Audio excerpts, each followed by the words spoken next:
Mbunge wa Mwala Vincent Kawaya ameahidi wafanyabiashara wa soko la Masii kuwa atahakikisha wanajenga soko la kisasa katika eneo hili la Masii baada ya moto kuteketeza mali ya wafanyabiashara takriban 73. Ujenzi huu wa soko hili unatarajiwa kuanza hivi karibuni na unatarajiwa kuweza kugharimu takriban shilingi milioni 50. Mwanahabari wetu Sebastian Maria anaarifu. Wafanyabiashara wa soko la Masii wanakadiria hasara kubwa baada ya moto kuteketeza biashara zao.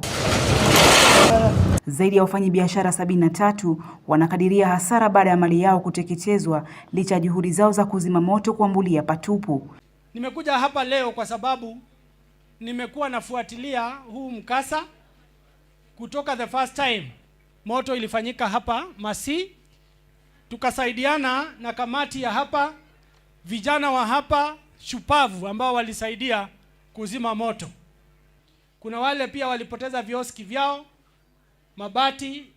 Kutoka sasa hivi at least watakuwa na uwezo wa kurudisha vioski vyao zirudi katika hali ambao wanaweza kuendeleza biashara zao. Kwa hivyo in a nutshell, ama kwa kifupi, we are here because we care. We are here because we want to stand with our people who lost their property katika mkasa wa moto ambao umefanyika hapa Masii. Mbunge wa Mwala Vincent Kawaya amejitokeza kuwasaidia wafanyabiashara walioathirika. Hatua hiyo ililenga kuwasaidia wafanyabiashara hao kurejea kazini na kuimarisha tena vyanzo vyao vya mapato.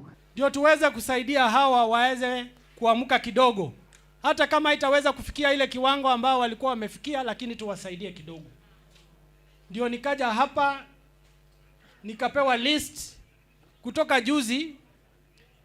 Hawa wafanyabiashara wamekuwa wanashirikiana na assistant chiefs na chiefs wetu ndio tuweze kujua nani aliathirika kwa kiwango kigani.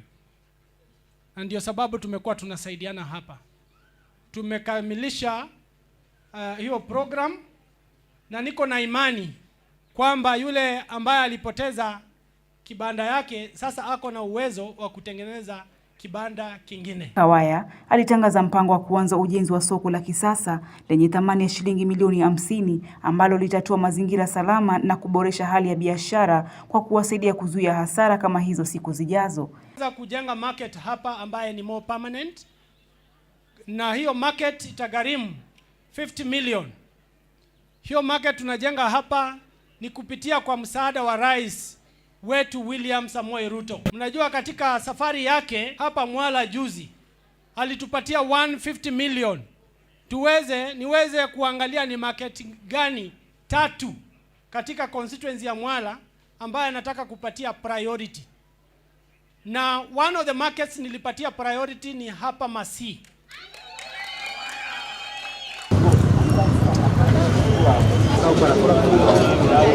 Sebastian Maria, Undugu TV.